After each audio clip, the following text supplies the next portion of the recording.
Israel और Hamas के दरमियान जंग को आज 5 दिन हो गए हैं और हर गुजरते दिन के साथ ये खदशात बढ़ते जा रहे हैं कि ये जंग इसराइल और हमास तक महदूद नहीं रहेगी बल्कि मजीद ममालिक को अपनी लपेट में ले लेगी और मशरिक़ वस्ता के दीगर ममालिक भी इस तनाज़े में शामिल हो सकते हैं और ख़ित्ते में नई जंग छिड़ सकती है। और मामला सिर्फ मफरूज़ों तक महदूद नहीं है बल्कि लबनान और शाम भी इस जंग का हिस्सा बनते दिखाई दे रहे हैं। दोनों ममालिक की इसराइल के साथ सरहदों पर कशीदगी जारी है। हिजबुल्लाह और इसराइली फोर्सेस के दरमियान मुसलसल झड़पें रिपोर्ट हो रही हैं। हिजबुल्लाह अपने जंगजुओं के मारे जाने के बाद लबनानी बॉर्डर के करीब इसराइली इलाके को निशाना बना रही है और अब तक कई रॉकेट्स फायर किए गए हैं और दोनों फरीक एक दूसरे को धमकियां दे रहे हैं। आज हिजबुल्लाह ने खबरदार किया है कि अगर अमेरिका ने मुदाखलत की तो अमेरिकी अड्डों को निशाना बनाया जाएगा। इसके अलावा इसराइली आर्मी का दावा है कि शाम की सरहद से भी इसराइल को निशाना बनाया जा रहा है, रॉकेट्स फायर किए जा रहे हैं जिसका जवाब दिया जा रहा है। ये दोनों मामलात इस लिहाज से अहम हैं क्योंकि हिजबुल्लाह और शामी हुकूमत को ईरान के ज़ेर असर समझा जाता है और इल्ज़ाम लगता है कि उन्हें माली और अस्करी ताउन ईरान फराहम करता है, जबकि हमास के बारे में भी ये तासुर है कि उसे भी ईरान का ताउन हासिल रहता है। अमरीकी मीडिया और इसराइल ईरान पर इल्ज़ाम लगा रहे हैं कि हमास की इतनी बड़ी कार्रवाई के पीछे ईरान का हाथ है, मगर अब तक सरकारी सतह पर अमेरिका ने ईरान पर कोई बराह रास्त इल्ज़ाम नहीं लगाया है। अलबत्ता यह ज़रूर कहा है कि वो ईरान के मामले को करीब से देख रहे हैं, इसलिए आइंदा आने वाले दिनों में यह तनाज़ा शिद्दत इख्तियार कर सकता है और लग रहा है कि बात सिर्फ हमास और इसराइल तक महदूद नहीं रहेगी बल्कि अगर ये खदशात दुरुस्त साबित हो गए तो मशरिक़ वस्ता इस जंग की लपेट में आ सकता है। लेकिन इस वक्त सबसे अहम मामला गज़ा का है, जहाँ सूरत हाल संगीन हो गई है। गज़ा पर इसराइली मुहासरे को चौथा दिन है जबकि 5 दिन से मुसलसल बमबारी जारी है जिसमें बच्चे और ख़वातीन भी मुतासिर हो रहे हैं। गज़ा के महकमा सेहत के मुताबिक इसराइली बमबारी से 1100 फ़लस्तीनी शहीद हो चुके हैं जिनमें से 260 बच्चे भी शामिल हैं, जबकि मजमूई तौर पर 5000 से ज़ायद लोग ज़ख्मी हैं। आपके सामने स्क्रीन पर जो वीडियो चल रही है वो गज़ा की एक रिहायशी इमारत की है जिस पर इसराइल ने बमबारी की थी, जिसके बाद ज़ख्मी बच्चों और ख़वातीन को बाहर निकाला जा रहा है। इसके अलावा मुतअद्दिद फुटेजेस सामने आ रही हैं जिसमें गज़ा में इसराइली बमबारी की वजह से होने वाली तबाही को देखा जा सकता है। अहम बात यह भी है कि फ़िज़ाई और समंदर से बमबारी के बाद इसराइल ने गज़ा में ज़मीनी ऑपरेशन की धमकी दे दी है और अपने 3 लाख रिजर्व फौजी गज़ा की सरहद पर भेज दिए हैं। गज़ा में इसराइली बमबारी से इस्लामिक यूनिवर्सिटी के कुछ ब्लॉक्स, रिहायशी इमारतें और बाजार मलबे का ढेर बन गए हैं और बेघर अफराद की तादाद 2,60,000 से ज़्यादा हो गई है।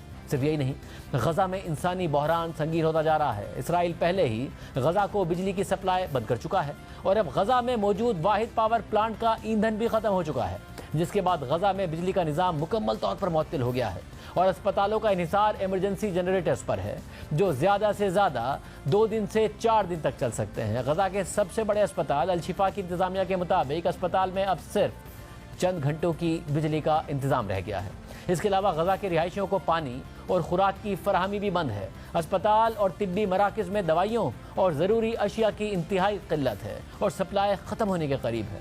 दूसरी तरफ हमास की तरफ से भी इसराइल के 3 मकामात पर रॉकेट फायर किए गए हैं। अरब मीडिया के मुताबिक हमास ने मज़ीद रॉकेट हमलों का ऐलान किया है, जिसके बाद इसराइल ने सरहदी बस्तियों पर रहने वाले शहरियों को पनाहगाहों में जाने की हिदायत की है और जंगी सायरन भी बजाए गए हैं। इसराइली मीडिया के मुताबिक 5 दिनों में हलाक होने वालों की तादाद 1200 से ज़ायद हो गई है, जिनमें 170 इसराइली फौजी भी शामिल हैं, जबकि 3000 से ज़ायद ज़ख्मी हैं। इस सूरत हाल में इसराइली वज़ीर आज़म नेतन्याहू जोर लगा रहे हैं कि वो एक इमरजेंसी हुकूमत कायम करें जिसमें अपोजिशन जमातें भी शामिल हों। नेतन्याहू जंग के आगाज़ के बाद से इसराइल के अपोजिशन रहनुमाओं से मुलाकातें कर रहे हैं और इमरजेंसी हुकूमत बनाने के लिए तजावीज़ और रजामंदी हासिल कर रहे हैं, जिसके बाद मीडिया रिपोर्ट कर रहा है कि बहुत जल्द इसराइल में इमरजेंसी हुकूमत कायम हो जाएगी जिसमें तमाम जमातें शामिल होंगी और हमास के साथ जंग के हवाले से मुश्तरका हिकमत अमली बनाई जाएगी। और इस सूरत हाल में ये देखना अहम होगा कि इसराइल समेत दीगर ममालिक के 100 से ज़ायद जो यरगमाली हमास के पास हैं, उनकी बाजियाबी के लिए इसराइल क्या हिकमत अमली इख्तियार करता है। ख़ुद इसराइल को गज़ा में अपने यरगमालियों की मौजूदगी की वजह से ऑपरेशन में परेशानी का सामना भी है, जबकि हमास वाज़े कर चुकी है कि अगर इसराइल गज़ा पर बमबारी जारी रखेगा तो वो एक एक करके इसराइली यरगमालियों को मार देगी। हमास ने ऐलान भी किया है कि जंग ख़त्म होने तक कैदियों का तबादला नहीं किया जाएगा, मगर अहम बात यह है कि माजी पर नज़र डाली जाए तो इसराइल के लिए सूरत हाल कोई नई नहीं है।